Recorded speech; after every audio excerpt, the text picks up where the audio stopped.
ஆட்டிவிப்பார் யார் ஒருவன் ஆடாதார் கண்ணா அப்படின்னு ஒரு பாட்டு இருக்கு.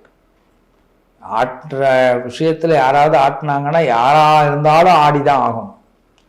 ஆனா ஆடும் பொழுது கூட யாருக்கும் பாதகம் இல்லாம ஆடக்கூடியவர்கள்னு சில பேர் இருப்பாங்க. அதே நேரத்துல உணர்ந்து ஆடக்கூடியவர்கள்னு சில பேர் இருப்பாங்க. கீழே விழுந்துடாம இருக்கணும், நமக்கு எதுவும் பாதகம் வராம ஆடணும்னு ஆடக்கூடியவர்கள் சில பேர் இருப்பாங்க.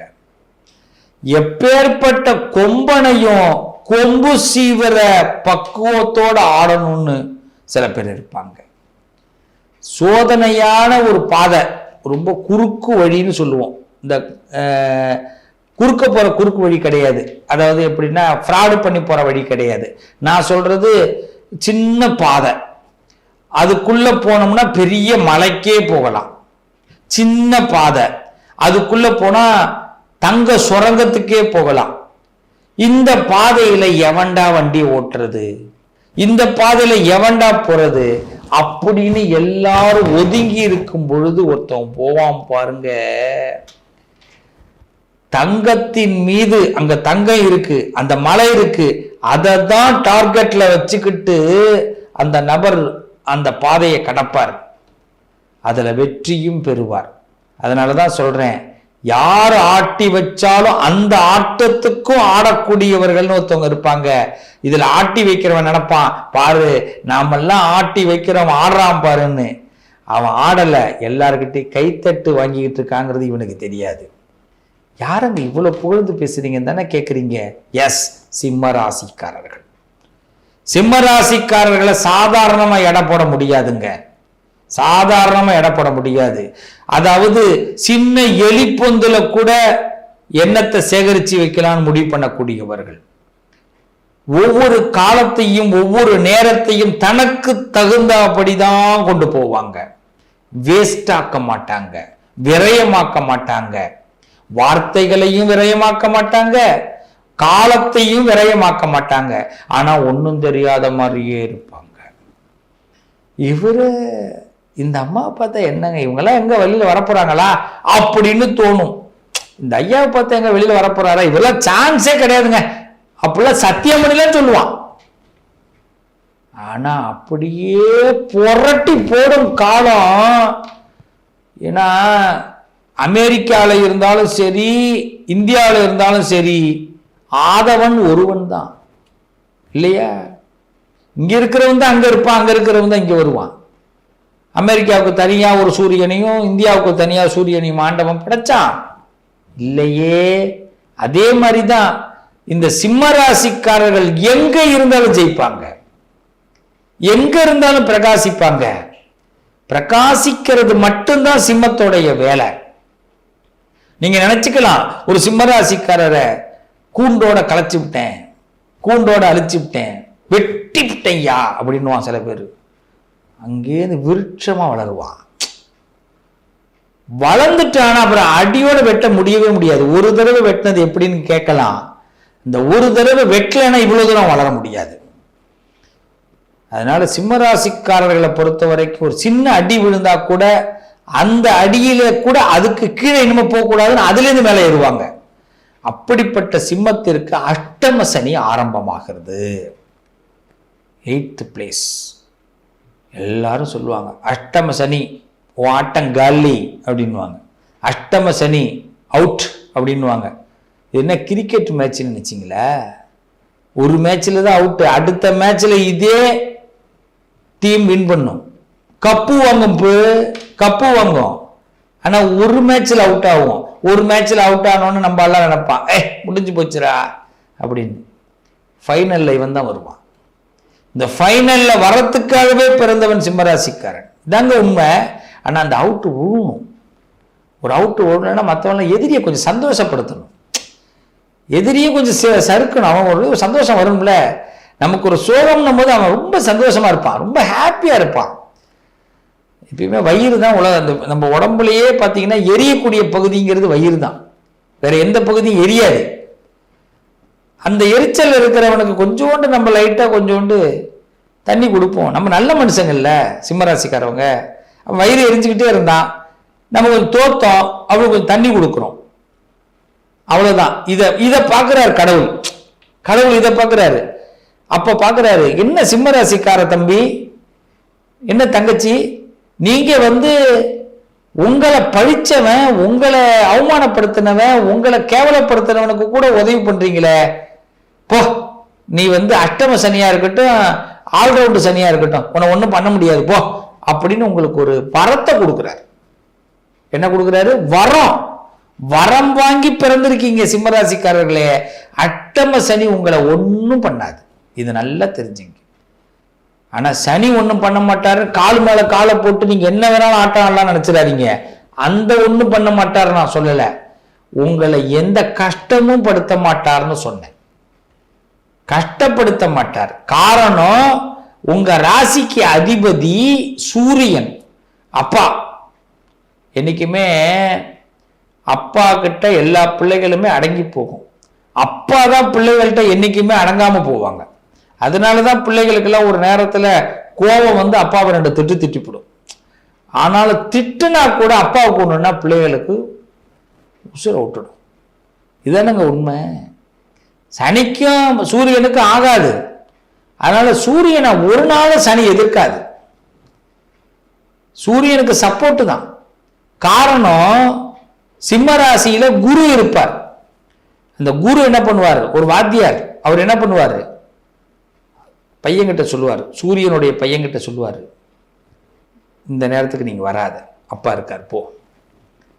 அப்ப இது நல்லா புரிஞ்சுக்கணும். அஷ்டம சனியாக இருந்தாலும், ஆட்டுவிக்கக்கூடிய சனியாக இருந்தாலும், இந்த சிம்மராசி கிட்ட வரும் பொழுது 10 சுத்து சுத்த விட்டு தலையை சுத்த விடுற சனி உங்களை மட்டும் 2 சுத்த விடுவாரு, தலை சுத்து வராது. ஆனா சுத்த விடுறார சாமி, அதுக்கு நாங்க என்ன பண்ணலாம்? நீங்க கேட்கிற கேள்வி எனக்கு புரியுது. சுத்தவே விடலைன்னா காலம் என்னங்க பண்றது? காலம் தன்னுடைய கடமையை செஞ்சுதானே ஆகணும். அப்ப சுத்த விடாம இருக்க என்ன செய்யலாம்? ரொம்ப சிம்பிள், ஒரே ஒரு பிளான் தான். அஷ்டம சனி வரும் பொழுது டெய்லி ஒரு பேப்பர் பேனாவை எடுத்துங்க.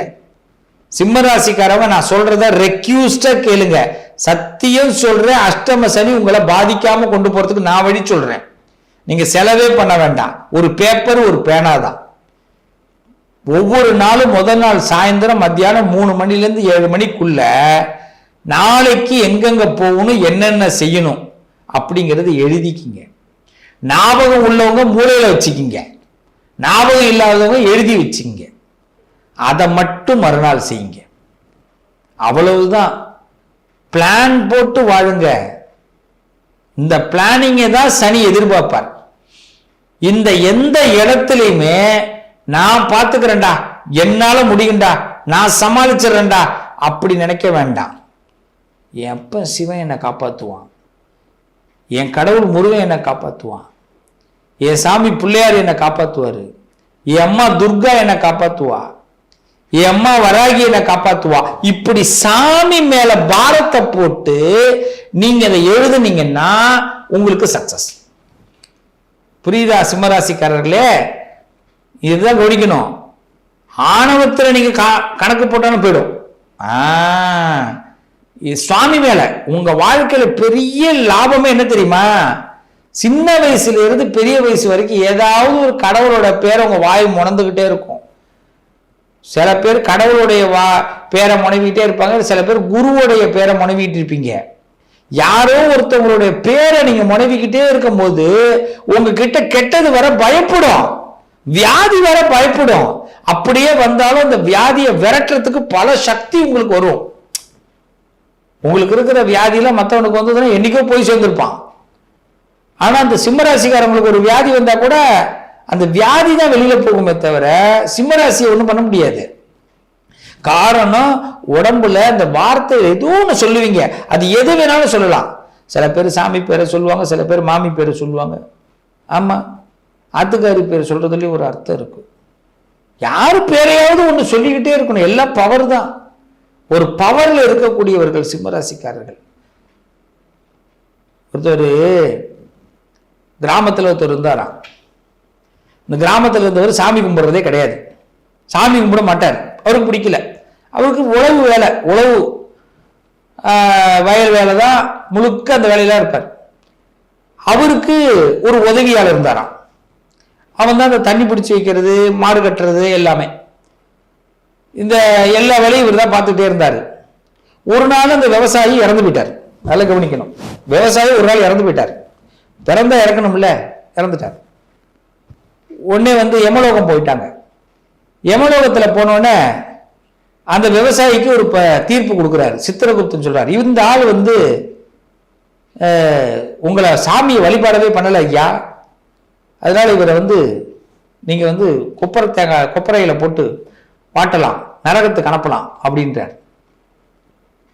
அவர் உடனே பிரம்மா அந்த இடத்துல சொல்றாராம், ஐயா இவர் சாமியை தான் நிறைய கும்பிட்டுருக்காரு அப்படின்னு, அதனால நீங்க இவர் சொர்க்கத்துக்கு தான் அனுப்பணும் அப்படின்னு.